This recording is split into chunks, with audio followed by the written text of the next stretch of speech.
Meanwhile, in Tupac news, The shooting of Tupac Shakur once again underscores the violence that has surrounded this man since he shot the superstar. People pulled up, opened fire. Shakur and Knight. Tupac Shakur was shot several times in the chest. Shakur was pronounced dead.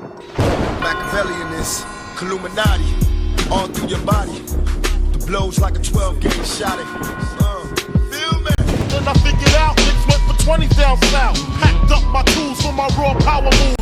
Where you want to be 10 years from now? 10 years from now, where do I want to be? The master plan, I'm in the caravan on my way to Maryland with my man tupac to take over this project. I want to be just living, man. Just living comfortably with my wife, just laid back. They call him tupac, he told tupac. And when he start the bus, he like to ask who's next. 10 years, I don't think I'm gonna see it, dog, for real, man. I don't think my luck is that good. I got the phone call, it couldn't hit me harder. We got infiltrated, like Nino at the corner. I hope it is, but if it ain't, so be it. I'm ready. I heard Tech got murdered in the town I never heard about. Some bitch named Alberta over nickel-plated burners. Only Gab can do it like this. Y'all been touring a lot? Nah, we just finished this promotional tour, me and Craig. Yo, YouTube, what up? It's your homie Gab, I'm in the building. And this is MAKAVELI Media. Good morning. Before I do this video, let me give a shout out to my NYC fam. I had a sister that was living up in Brooklyn, up in Flatbush for a minute. She back here in Baltimore now, but got a lot of family in New York, got a lot of family up in Jersey. Give a shout out to my homeboys in Queens and my homeboys in the Bronx. You know who you are. A lot of love for New York. New York been like a second home to me.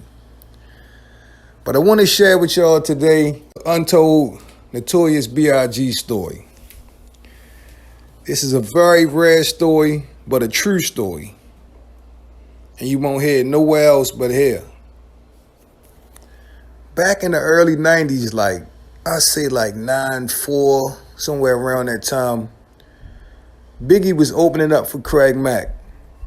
Craig Mack had the song Flavor in Your Ear and all that other stuff, and it was popping all up and down the East Coast, and I'm sure on the West Coast as well. And it's been very, publicized that when Puffy first signed Biggie, Biggie was still hustling. Either I heard Biggie said or Puffy said in an interview that Biggie whole crew had went down south. A lot of people in New York say down south. They talking about Maryland, in particularly Baltimore or Virginia or D.C., the DMV area, you know what I mean?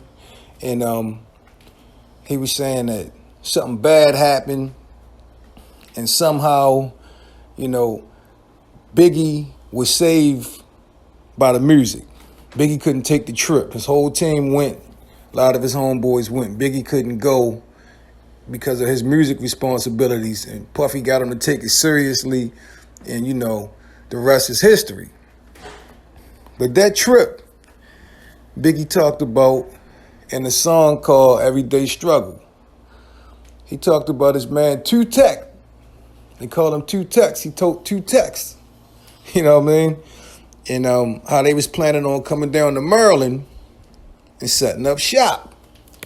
Now, this was big in the 90s, and it's still big to this day, You hear Jay-Z talk about he was burping them in the home of the Turpins down here in Maryland, but Jay-Z was talking about primarily the Eastern Shore, you know what I mean, with his man Emery. But Biggie was talking about Baltimore City. A lot of out-of-town cats came to Baltimore, and got engulfed in, the crime culture here. Helped escalate it or what have you, or was willing participants, right? Because they thought stuff was more plentiful down here if you could read between the lines. Well, Biggie talked about in this song how his homeboy Tupac was murdered down here. And that happened a lot down here, a whole lot, to out-of-towners and people that live here as well. Because they don't know where to go, how to move, you know what I mean? Don't be here this time of night. Don't hang out here. it's foreign to them, you know what I mean? They don't know how to maneuver through the territory like a person that's been living here our whole life.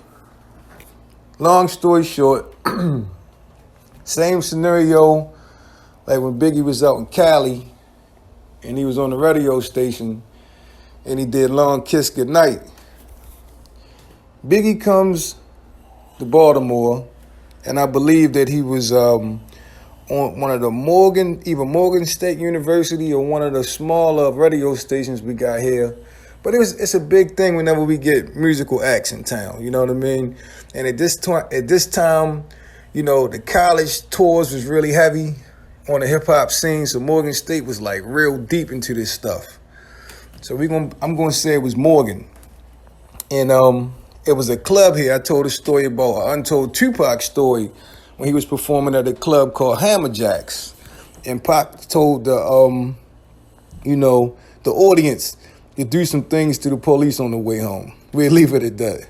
Well, anyway, Biggie goes on air, and I think he might have had Unbelievable out or Juicy at the time. I don't think his whole album was out. I could be wrong. It's so long ago. Biggie goes on air in Baltimore City and talks about how he didn't like Baltimore City, how he hated the place, how he get bad vibes when he think about Baltimore, how his friend was murdered down here and he never wanted to come here. But since he here, come on out and check him out at Hammerjacks. Hell of a way to promote your show, right? I'm here, so, you know, I'm here now. I don't like y'all, but I'm here, so come on out to Hammerjacks. So, in true Baltimore fashion, they did come out. But when they came out, they wasn't as loving to Biggie as maybe he was expecting them to be. It was people throwing stuff. They was doing the cutthroat sign at him, and to be quite frankly, I don't even think Biggie performed that night. I think he, fell back and they got him out of here because it was like the talk of the town, especially as he blew up. As he rose to stardom, people was like, yo, remember they chased Biggie out of Hammerjacks? He was on the radio talking about his man tupac and what happened down here and how he never had love for Baltimore and until he got here and he never planned on coming here. It's wild, man. But that's a true story. And I don't know if the guy's name really was Tupac or did Biggie just call him that in the song, but that really happened. And just wanted to share that untold Biggie story with y'all. And the crazy thing is Biggie was young, man, in his early 20s and straight out the street, straight out the hood. And he didn't probably have a proper artist development. Puffy was young. So there was nobody to really tell him like, Big, yo, don't be disrespectful in the city you in, getting ready to perform. Even if you feel that way, keep that to yourself until you get out of there. That's common sense. But, Big said how he felt. And, and so did the people when they came out that night. And the funny part is, man, when Biggie blew up, he never came back.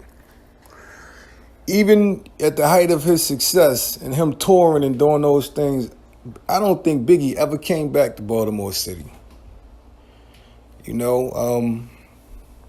know Puffy came back, but Biggie never came back. And like I said, once again, he was just saying how he felt because he lost a friend down here. And, people didn't take too kindly to that. And they let Biggie know that. You know what I mean? Yeah, but Everyday Struggle was a dope song, man. It was one of my favorite songs off of Ready to Die. I think the song was ill, you know what I mean? And it just tripped me out that some of the lyrics to the song was true, absolutely. A lot of rappers caught the blues down Hammerjacks, though, man. Razzcast got ran off the stage. Like I said, Biggie, Akinelli caught the blues the night Tupac died. And I think that was at the Paradox, though. Because he was on stage when I guess the word came that Tupac had died. Tupac had died earlier that day or something. And he was like, yo, y'all hear that clown? Tupac just died. He ain't know that Pac lived here for a while and that Pac got a lot of love here. A lot of people, a lot of family, a lot of friends still here. And yeah, they wowed Akinelli out, man. They had to sneak him out the back door, man. All facts. But anyway, I need you guys to share and like this video, and I need you guys to subscribe to the channel. It's been a pleasure as always, y'all. I'm your homie Gab. I'm signing off. I'm about to hit y'all with the peace. Got murdered in the town I never heard about. Some bitch named Alberta over nickel-plated burners.